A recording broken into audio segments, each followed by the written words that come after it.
안녕하세요. 통호빠짱 임재문입니다. 해드림 출판사 꼭 봐요에 수록된 죽음에 대하여 읽어드리겠습니다. 감사합니다. 죽음에 대하여. 나는 아직 죽음에 대하여 생각해 본 적이 없다. 왜냐하면 나는 죽음을 공포라 생각하기 때문이다. 혹시나 죽을까 해서 노심초사 살얼음판을 건너듯 그렇게 조심조심 살아가고 있다. 그러나 나는 동전의 앞 뒤처럼 항상 죽음을 염두에 두고 살아야 하는 못난 인생이기도 하다. 수없이 죽을 고비를 넘기며 살아왔기 때문이다. 첫 번째 죽을 고비는 초등학교 1학년 때이다. 그네를 타다가 친구의 그네를 밀어주고 바로 피해야 하는데 그러지를 못해 내가 그 그네에 머리를 맞고 쓰러진 사건이다. 그 시절 무슨 병원을 찾을 수 있었겠는가. 나는 친구들이 떠매어 우리 집 아랫목에 누웠는데 머리를 심하게 다쳐 의식불명으로 며칠 동안 사경을 헤매다가 가까스로 의식을 회복해 지금까지 살아오고 있다. 사람들은 기적이라고도 하지만 당하는 나는 천국과 지옥을 수도 없이 넘나들어야 했다. 두 번째 죽을 고비는 우리 한국 숯불 작가의 초기 시절로 거슬러 올라간다.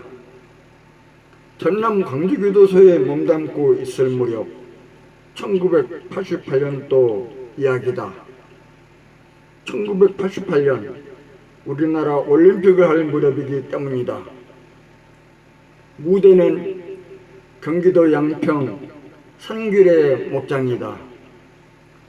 우리 회원이 운영하던 산길의 목장에서 우리 한국 숯불 작가의 모임이 있었다. 해마다 모임이 있었지만 나는 격일제 근무로 항상 모임의 끝자락만 얼굴을 보이고 헤어져야 하는 아쉬움이 남았다. 그러나 그날은 일근을 할 때였기에 통째로 모임을 만끽할 수가 있었다.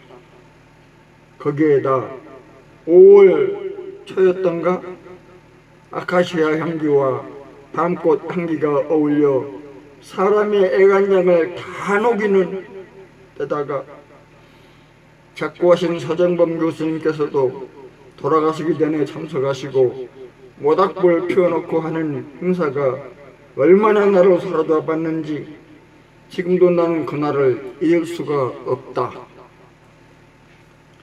모닥불이 얽기 속에 치러지는 그 행사. 산길의 목장은 사슴 목장이다. 사슴들이 뛰노는 모습을 보며 펼쳐지는 행사다. 밤이지만 나는 그 행사에 완전히 매료되어 있었다. 모임이 끝나고 잠자리에 들었는데 나는 홀로 남아 달빛 속에서 선녀와 함께 논일었다.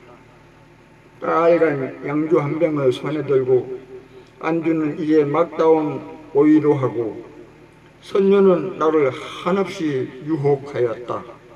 나는 선녀의 유혹에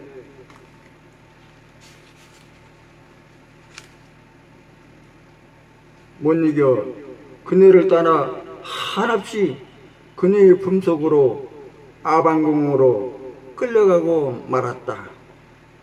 그래서 그날은 나에게 있어서 최상의 낙원이었고 황홀경이었다. 그런데 고고지성을 바라며 깨어나야만 했다.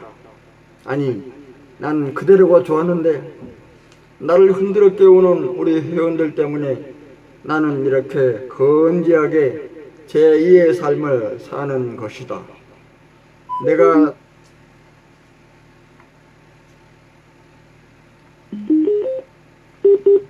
내가 쓰러진 것은 아마도 텃밭이 아니었나 싶다.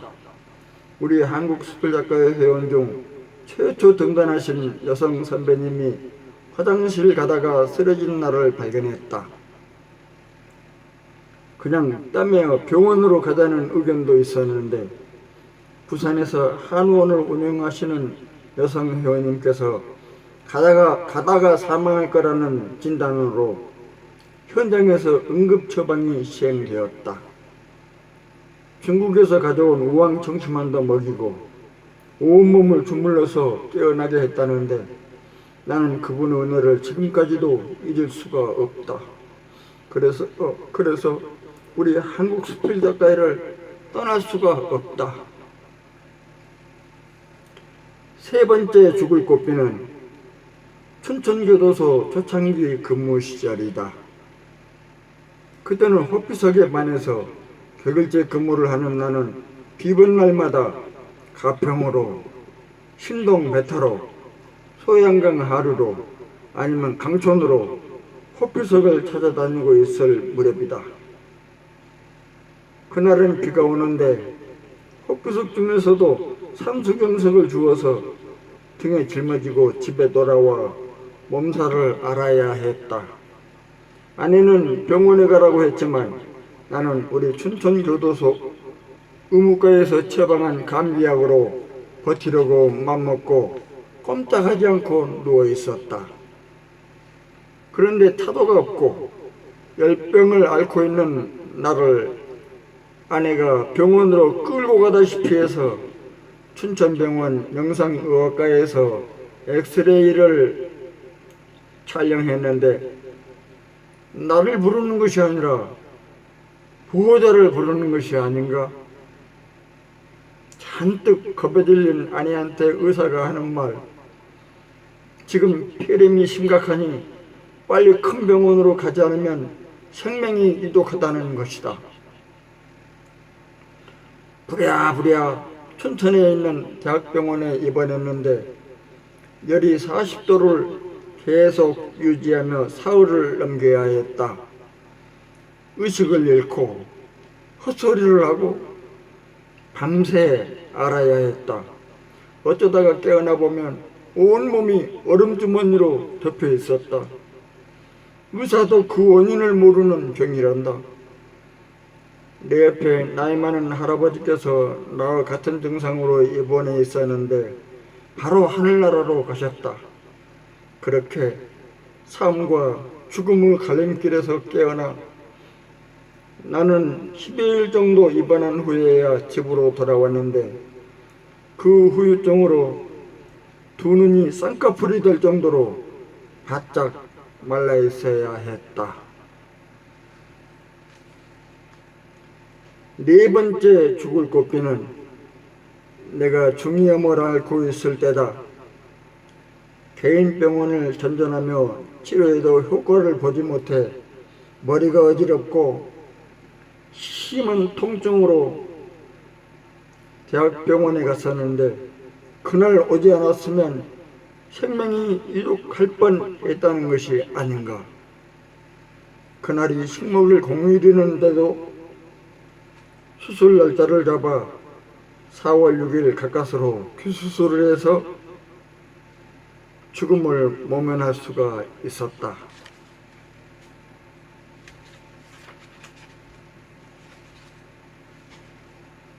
병명은 진주종성 중이염이다.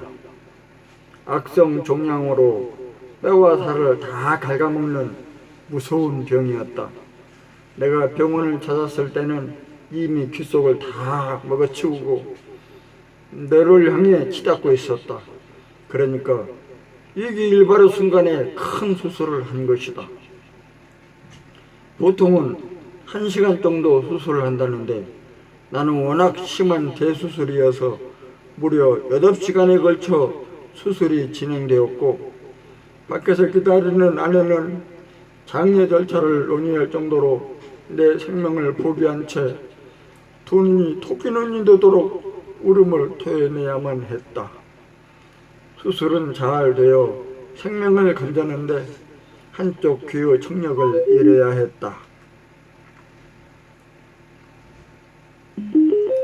그래도 다른 한쪽 귀는 멀쩡하니 감사해야 한다. 마지막으로 생명의 위험을 느낀 것은 작년 우리 한국수필작가회 총회 모임을 마치고 귀가 중 지하철에서 떨어져 퇴퇴부 뼈가 부서지는 사건이다. 119 구조대에 실려가서 입원, 무릎 수술과 퇴퇴부 수술을 하여 가까스로 아슬아슬한 고비를 넘기며 지금까지 건강하게 지내고 있다. 만약에 하늘이 나를 부르면 내가 무슨 변명을 하며 못 가겠다 어떻겠는가? 두 손 들고 뛰어나가야만 한다. 왜냐하면 그렇게 수도 없이 죽을 고비를 넘겼기 때문이다. 그런데도 나는 죽음이 두렵다. 이 세상의 미련이 아직도 많이 남아있기 때문이다. 갈수록 좋아지는 세상을 차마 떨치고 갈 수가 없다. 사형수로 말하면 태연하게 죽음에 임하는 사형수가 아니요, 사형장 앞 미루나무를 부둥켜 안고 못 가겠다 버티는 사람이나 매 한 가지다. 비가 오면 비가 오니 좋고, 맑은 날은 푸른 하늘을 쳐다보는 것이 더없이 좋고, 이렇게 한겨울 눈이 내리는 날이면 하늘의 축복이라 생각해서 좋으니 어찌 내가 이 세상을 훌훌 떨쳐버리고 떠날 수가 있겠는가? 나는 지금도 죽음이 올까 두렵다. 그래도 가야지. 죽음 앞에 그 누가 당할 자가 있으랴. 한 번 왔다 한 번 가는 인생살이, 사는 동안 좀 더 건강하고 멋있고 재미나게 살다가 훌쩍 나 어느 날 갑자기 하늘로 돌아가리라. 찬송가를 불러드리겠습니다. 감사합니다.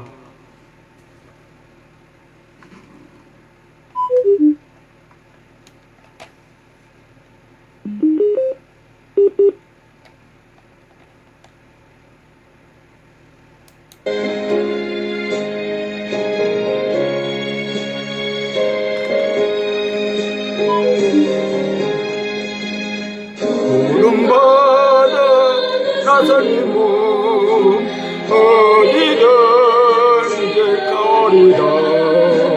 괴로워나 즐거워나 주만 따라 가오리니, 나는 너가 막으랬까 죽으면 널 막으랬까 어느 막으리까 죽으면 늘 막으리까. 약월 골짝 빈들에도 복음 들고 가오리다. 소돔 같은 거리에도 사랑한 꽃 찾아가서 정의 몸에 지는 것도 아낌없이 들으려다. 종의 몸에 지는 것도 아낌없이 들으려다.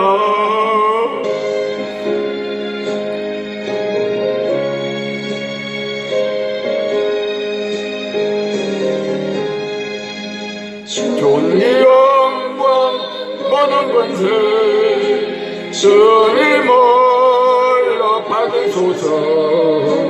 멸시천대 십자가는 제가 지고 가오리다. 이름없이 끝도 없이 감사하며 섬기리다. 이름없이 끝도 없이 감사하며 섬기리다. 아멘. 감사합니다.